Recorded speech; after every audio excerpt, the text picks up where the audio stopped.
Apple ada bagi diskaun khas untuk doktor ke macam mana? Orang lain keluarkan duit RM5,500 cash nak beli iPhone 17 Pro. Tapi Dr. Wan ni mana dia boleh bermodalkan RM3,000 je? Siapa yang ada plan nak beli iPhone baru 2 tahun dari sekarang, kena save video ni untuk rujukan akan datang. Bila kita nak beli barang yang pricey, duit biasanya memang tak pernah cukup. Simpan lama sikit, bocor. Simpan dalam beg juga.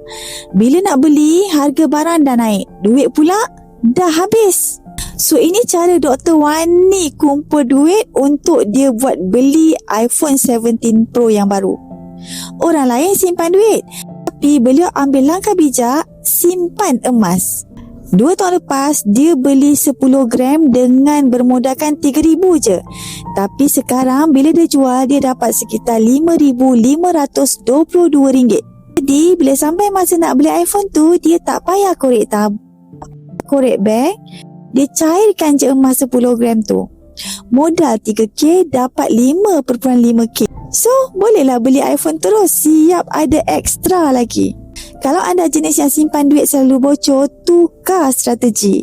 Simpan dalam bentuk emas public gold, bukan dalam bank. Nak mula 100 pun boleh. DM saya untuk saya bantu dengan cara dan langkah yang terbaik buat anda.